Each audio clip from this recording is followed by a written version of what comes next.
A prosa, na segunda fase do modernismo, exigia dos artistas uma nova postura diante da realidade, uma posição ideológica. Na prosa, foi evidente o interesse por temas nacionais, uma linguagem mais brasileira, com um enfoque mais direto dos fatos marcados pelo realismo, naturalismo do século XIX.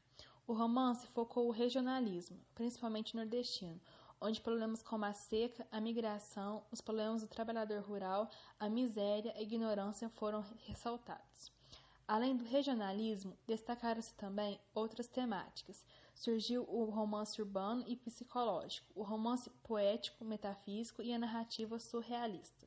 A poesia da segunda fase modernista percorreu um caminho de amadurecimento. No aspecto formal, o verso livre foi o melhor recurso para exprimir sensibilidade do novo tempo. Se caracteriza como uma poesia de questionamento da existência humana, do sentimento de estar no mundo, inquietação social, religiosa, filosófica e amorosa.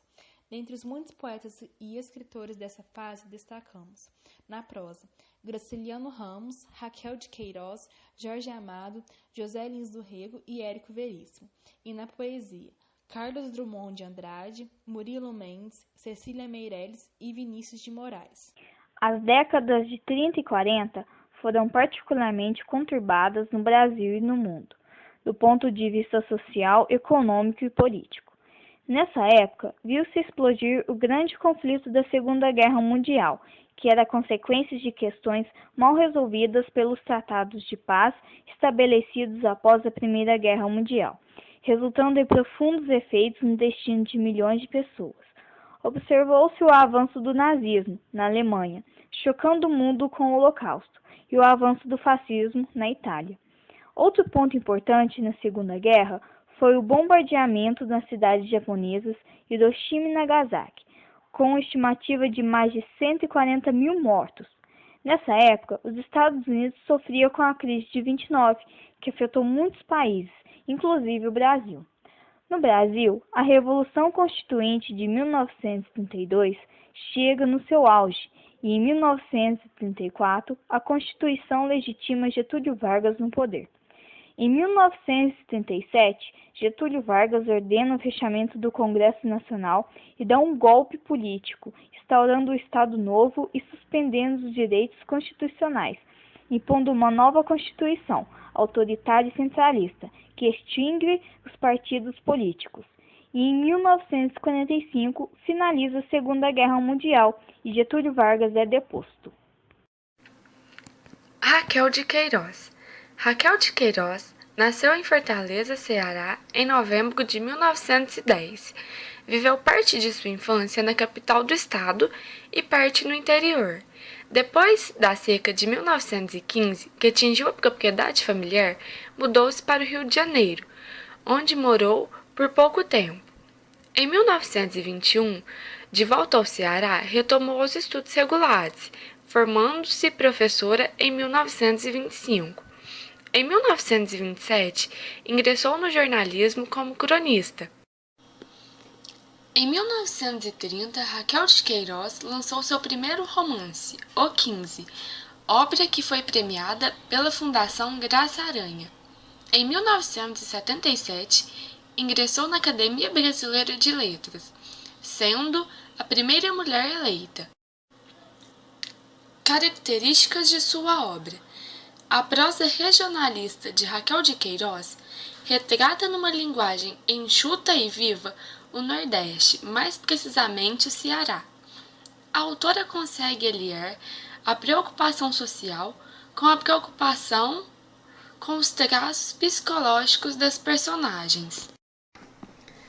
As principais obras de Raquel de Queiroz são O 15, João Miguel, Caminho de Pedras, As Três Marias, O Galo de Ouro, Memorial de Maria Moura, A Donzela e a Moura Torta, Lampião, A Beata Maria do Egito. Jorge Amado. Biografia. Jorge Léo Amado de Faria nasceu em 10 de agosto de 1912 e morreu em Salvador, 6 de agosto de 2001. Existem dúvidas sobre o exato local de nascimento de Jorge Amado. Alguns biógrafos indicam que seu nascimento deu-se em uma fazenda, à época pertencente do município de Ilhéus, Bahia. filho de Coronel João Amado e de Eulália, pertencente a Itabuna. Foi para o Rio de Janeiro, então capital do país, para estudar na Faculdade de Direito da Universidade do Rio de Janeiro, atual Faculdade Nacional de Direito da Universidade Federal do Rio de Janeiro, UFJR. Durante a década de 1930, a faculdade era um polo de discussões políticas e arte, tendo ali travados seus primeiros contatos com o movimento comunista organizado. Tornou-se um jornalista e conviveu-se com a política ideológica comunista, como muitos de sua geração. Foi casado com a também escritora Zélia Gattai, qual sucedeu em 2002 na cadeira 23 da Academia Brasileira de Letras. Como escritor profissional, viveu quase que exclusivamente dos direitos autorais de seus livros. Jorge Amado foi um dos mais famosos e traduzidos escritores brasileiros de todos os tempos. Integrou os quadros da intelectualidade comunista brasileira desde o final da primeira metade do século XX. Ideologia presente em várias obras, como Retratação dos Moradores do Trapiche Baiano e Capitães de Areia, de 1937. Jorge é o autor mais adaptado do cinema, do teatro e da televisão. Verdadeiros sucessos como Dona Flor e seus dois maridos, Tenda dos Milagres, Tieta do Agreste, Gabriela, Cravo e Canela e Teresa Batista Cansada de Guerra foram suas criações. A obra literária de Jorge Amado, 49 livros ao todo, também já foi tema de escola de samba por todo o país. Seus livros foram traduzidos em 55 países, em 49 idiomas, bem como em braille, em fita gravadas para cego. Em 1994, a sua obra foi reconhecida com o Prêmio Camões. A sua obra é uma das mais significativas da moderna ficção brasileira, sendo voltada essencialmente às raízes nacionais. São temas constantes nela problemas e justiças sociais, o folclore, a políticas, as crenças, as tradições e a sensualidade do povo brasileiro. Graciliano Ramos. Graciliano Ramos nasceu em 1892 em Quebrangulho, Alagoas. 2 anos depois, se mudou com a família para a fazenda de Pintadinho, em Buíque, sertão de Pernambuco, onde permaneceu até 1899. Em 1905, se mudou para Maceió, onde estudou por 1 ano no tradicional Colégio 15 de Março. Quando retornou àquela cidade, fez o 2º grau, mas não cursou faculdade. Em 1914, foi ao Rio de Janeiro, onde pôde intensificar sua carreira jornalística. Depois de 1 ano, retornou a Palmeira dos Índios, pois soubera que seus 3 irmãos haviam morrido em decorrência da febre bubônica. Lá, se tornou comerciante, deu continuidade à carreira de jornalista e ingressou na política. Tornou-se prefeito e exerceu o mandato por 2 anos, 1928 a 1930. Em 1933, retornou a Maceió para ocupar o cargo de diretor da Instituição Pública de Alagoas, conhecendo então Raquel de Queiroz, José Lins do Rego e Jorge Amado.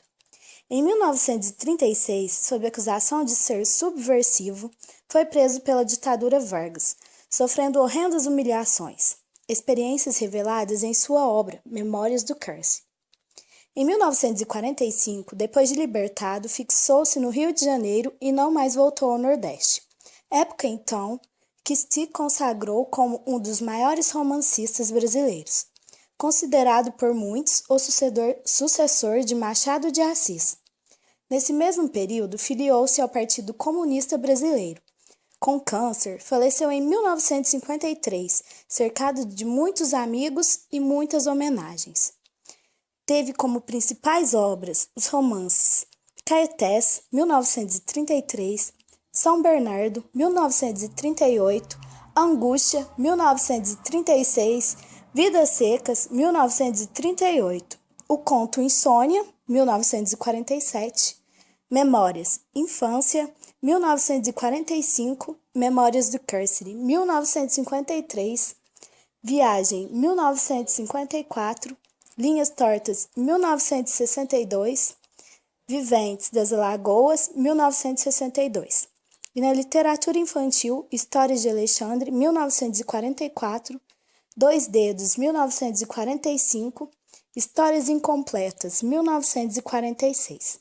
José Lins do Rego Cavalcante nasceu no dia 3 de junho de 1901, na cidade de Pilar, na Paraíba. Veio de uma família de antigos, senhores de engenho, e passou toda a sua infância em meio à realidade dos engenhos de cana-de-açúcar. Este contato que teve com a realidade do Nordeste lhe autorizou a escrever sobre esta realidade, muitas das vezes relatando suas próprias experiências. Foi escritor e jornalista e fez parte da segunda geração do modernismo brasileiro. Figura como um dos mais importantes romancistas do regionalismo modernista, ao lado de Graciliano Ramos e Érico Veríssimo. Estreia como romancista em 1932 com a obra Menino do Engenho, romance que foi elogiado pelos críticos da época. Depois seguiu o que chamou de Ciclo da Cana-de-Açúcar, com os romances seguintes Doidinho, Banguê, O Moleque Ricardo e Usina, publicados nesta ordem, um a cada ano, até 1936. Sua obra se caracteriza pela denúncia sociopolítica, pela sua acessibilidade e autenticidade em falar de modo realista dos fatos da vida. Pela forma como retratava a vida, os costumes e até a oralidade do povo nordestino que vivia nos engenhos da cana-de-açúcar, o conjunto de sua obra representa o declínio do Nordeste canavieiro, o qual é descrito por ele como nenhum outro. Foi um intelectual ativo e manteve contato com muitos outros artistas da época. Durante o tempo em que estudou direito, tornou-se amigo de José Américo de Almeida. E algum tempo depois, já em Maceió, manteve contato com Graciliano Ramos, Rachel de Queiroz, Aurélio Buarque de Holanda e Jorge de Lima. No Rio de Janeiro, em 1935, atuou como jornalista, escrevendo para os diários associados e para o Globo. Alguns críticos atribuem José Lins do Rego a invenção do novo romance modernista brasileiro, devido ao uso que fez o ritmo oral nas suas narrativas. Essa liberdade não era encontrada nos movimentos literários anteriores. Porém, o modernismo caía como uma luva, já que um dos seus objetivos do movimento era caracterizar a literatura brasileira. Sendo um homem atualizado e moderno, valoriza a cultura e o modo de vida do seu tempo. Gostava de futebol e torcia para o Mengão. Sua obra foi traduzida por outros idiomas e adaptadas para o cinema. O romance Fogo Morto, publicado em 1942, consagrou-o como mestre do regionalismo e é considerado sua obra-prima. Seu último romance chama-se Cangaceiros, a data do ano de 1953. Em 1956, tornou-se membro da Academia Brasileira de Letras, ano em que publicou um livro Memórias cujo título era Meus Verdes Anos. E a morte dele foi em 1956. Érico Veríssimo. Érico Lopes Veríssimo nasceu em Cruz Alta em 1905 e faleceu em Porto Alegre em 1975. Concluiu o primeiro grau em Porto Alegre. De volta à sua cidade natal, empregou-se no comércio, foi bancário e sócio de uma farmácia. Em 1930, transferiu-se para Porto Alegre, onde, depois de trabalhar algum tempo como desenhista e de publicar alguns contos na imprensa local, empregou-se na editora Globo, como secretário do departamento editorial. Viajou 2 vezes aos Estados Unidos, onde ministrou cursos de literatura brasileira. Características de suas obras. Costuma-se dividir as obras de Érico Veríssimo em 3 grupos: romance urbano, romance histórico e romance político. No romance urbano, registram-se a vida da pequena burguesia porto-alegrense com uma visão otimista, às vezes lírica, às vezes crítica, e com uma linguagem tradicional, sem maiores inovações estilísticas. Desta fase, destaca-se Caminhos Cruzados, considerado um marco na evolução do romance brasileiro. Desta fase, ainda temos Clarissa, Um Lugar ao Sol, Olhai os Lírios do Campo, Saga e O Resto é Silêncio. Romance histórico. Nesta fase, a obra O Tempo e o Vento procura abranger 200 anos da história do Rio Grande do Sul, de 1745 a 1945. O primeiro volume, O Continente, narra a conquista de São Pedro pelos primeiros colonos e é considerado o ponto mais alto de sua obra. Romance político. As obras O Senhor Embaixador, O Prisioneiro e Incidente em Antares, escrito durante o período da ditadura militar, iniciada em 1964, denunciam os males do autoritarismo e as violações dos direitos humanos. Desta série, destaca-se Incidente em Antares. Carlos Drummond de Andrade nasceu em Itabira, Minas Gerais, em 1902. Após estudos em sua terra natal, em Belo Horizonte, foi interno no Colégio Anchieta, em Friburgo, em 1918. No ano seguinte, foi expulso devido a um incidente com um professor de português. Em Itabira, apesar de formado em farmácia, vivia das aulas de português e geografia. Tornou-se funcionário público em 1929 e, em 1934, o cargo no Ministério da Educação transferiu-o para o Rio de Janeiro. Em 1945, foi o co-editor do Jornal Comunista, Tribuna Popular e convite de Luiz Carlos Prestes. A partir da década de 50, dedicou-se apenas à literatura, escrevendo novos livros de poesias e contos. Além de intensificar a produção de crônicas e contos, fez também traduções. Drummond morreu no Rio de Janeiro em 1987. Características literárias. Carlos Drummond de Andrade é o primeiro grande poeta pós-movimento modernista e um dos mais importantes poetas brasileiros. Seu livro, Alguma Poesia, de 1930, marca o início da segunda fase poética do modernismo. Escreveu também prosa que se caracteriza pela riqueza e expressividade da linguagem e do tema, impregnado do senso de humor. Atribuem-se essas qualidades igualmente à sua obra poética. Drummond possui uma percepção precisa do hiato entre as convicções e realidade, entre o aparecer e o ser das coisas e dos indivíduos, o que se transforma em um objeto privilegiado do humor, seu traço principal. O conjunto de suas obras poéticas é complexo e vasto. Cecília Meirelles nasceu no Rio de Janeiro em 7 de novembro de 1901. Órfã de pai e mãe, aos 3 anos de idade, passou a ser criada pela avó materna. Fez o curso primário na Escola Estácio de Sá. Formou-se professora pelo Instituto de Educação em 1917 e então passou a exercer o magistério. Estreou na literatura com o livro Espectros, em 1919, com 17 sonetos de temas históricos.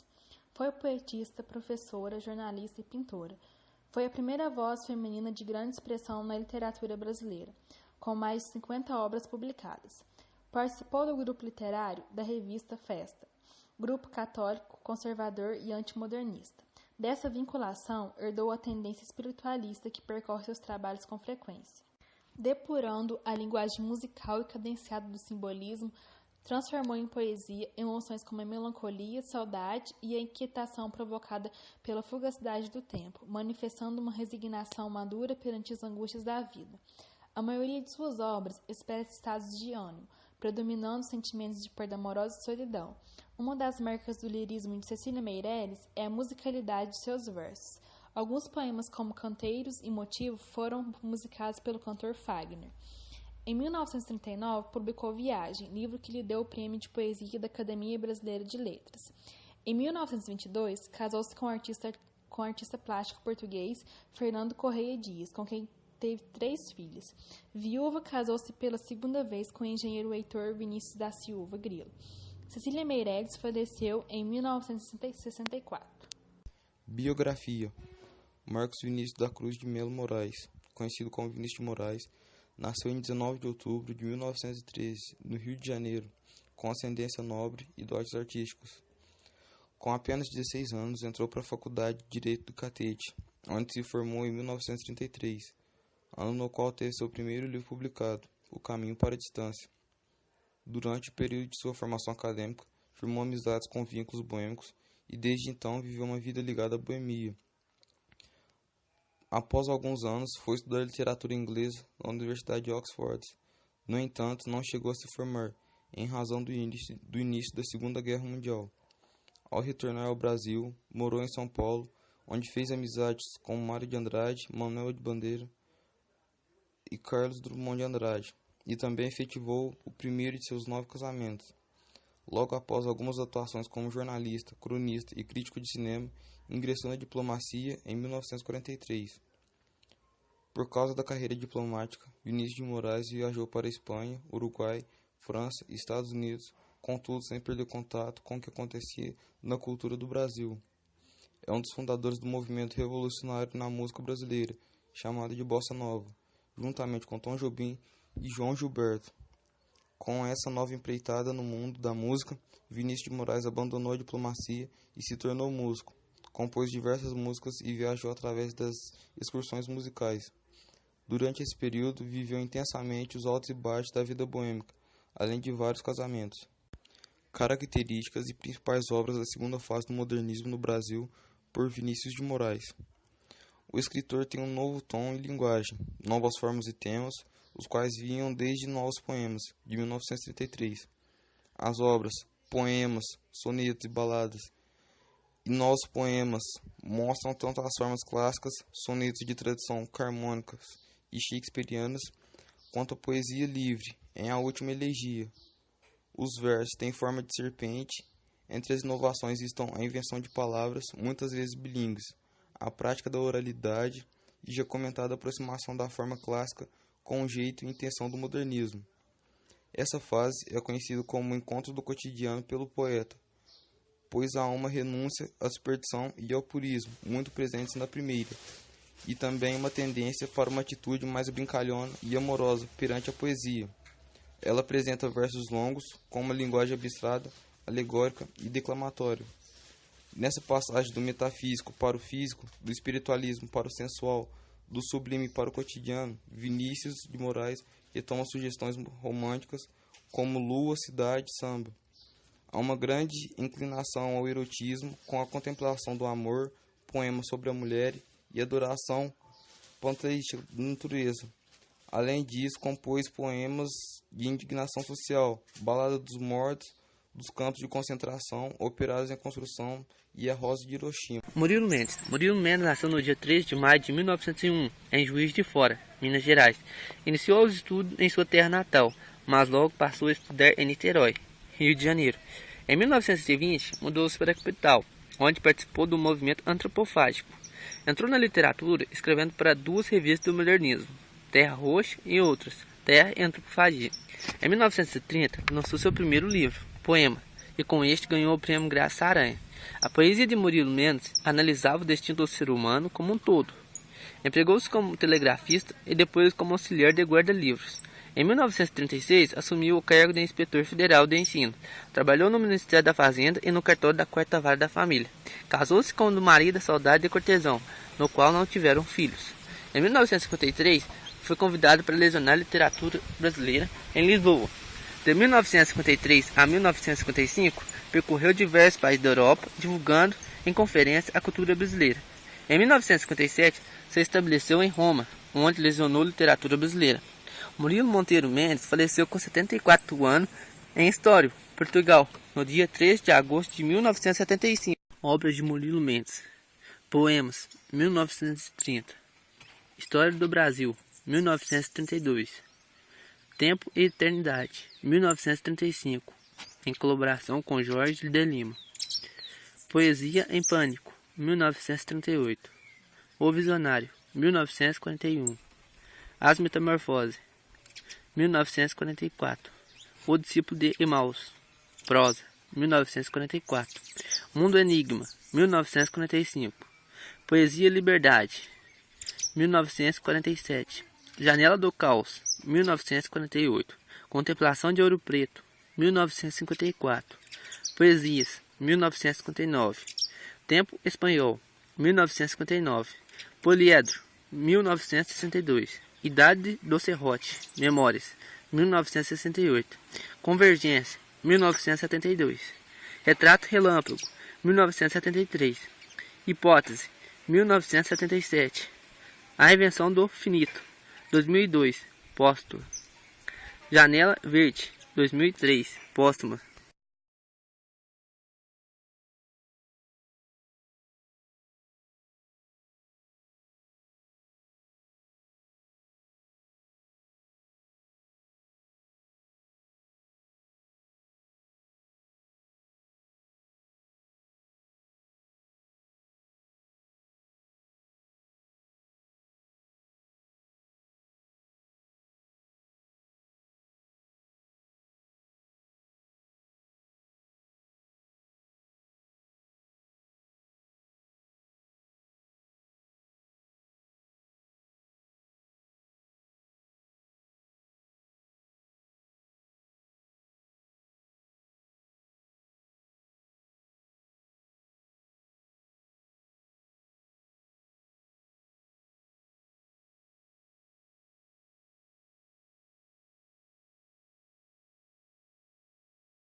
Na música, alguns cantores se destacaram por representarem em suas canções os temas da segunda fase do modernismo. Um desses cantores é o Vinícius de Moraes, com a música Rosa de Hiroshima. Outro cantor que também se destacou foi Luiz Gonzaga com a música Asa Branca.